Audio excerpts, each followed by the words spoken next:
முதல் வாசகம். திருத்தூதர்களை அடித்தளமாக கொண்டு அமைக்கப்பட்ட கட்டணமாயிருக்கிறீர்கள். திருத்தூதர் பவுல் எபேசியருக்கு எழுதிய திருமுகத்திலிருந்து வாசகம். 2:19 முதல் 22 வரை. சகோதரர் சகோதரிகளே, இனி நீங்கள் அந்நியர் அல்ல, வேற்று நாட்டினரும் அல்ல, இறைமக்கள் சமுதாயத்தின் உடன்குடிமக்கள், கடவுளின் குடும்பத்தைச் சேர்ந்தவர்கள். திருத்தூதர்கள், இறைவாக்கினர்கள் ஆகியோர்களை அடித்தளமாகவும் கிறிஸ்து இயேசுவையே மூலைக்கல்லாகவும் கொண்டு அமைக்கப்பட்ட கட்டடமாயிருக்கிறீர்கள். கிறிஸ்துவின் உறவில் கட்டடம் முழுவதும் இசைவாக பொருந்தி ஆண்டவருக்கென்று தூய கோவிலாக வளர்ச்சி பெறுகிறது.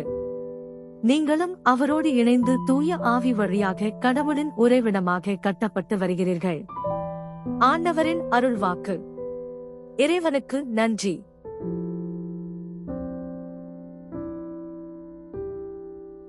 நற்செய்தி வாசகம். நீரே என் ஆண்டவர், நீரே என் கடவுள். யோவான் எழுதிய தூய நற்செய்தியிலிருந்து வாசகம். 20:24 முதல் 29 வரை. 12 ஒருவரான திதிம் என்னும் தோமா இயேசு வந்தபோது அவர்களோடு இல்லை. மற்ற சீடர்கள் அவரிடம், ஆண்டவரைக் கண்டோம் என்றார்கள். தோமா அவர்களிடம், அவருடைய கைகளில் ஆணிகளால் ஏற்பட்ட தழும்பை பார்த்து, அதில் என் விரலை விட்டு அவர் விலாவில் என் கையை இட்டாலன்றி நான் நம்ப மாட்டேன் என்றார். 8 நாள்களுக்குப் பின் அவருடைய சீடர்கள் மீண்டும் உள்ளே கூடியிருந்தார்கள். அன்று தோமாவும் அவர்களோடு இருந்தார்.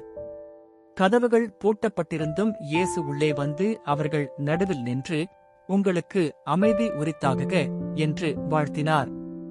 பின்னர் அவர் தோமாவிடம், இதோ என் கைகள், இங்கே உன் விரலை இடு, உன் கையை நீட்டி என் விலாவில் இடு, ஐயம் தவிர்த்து நம்பிக்கை கொள் என்றார்.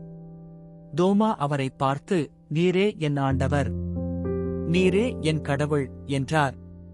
இயேசு அவரிடம், நீ என்னைக் கண்டதால் நம்பினாய், காணாமலே நம்புவோர் பேறு பெற்றோர் என்றார். ஆண்டவரின் அருள்வாக்கு. கிறிஸ்துவே உமக்கு புகழ்.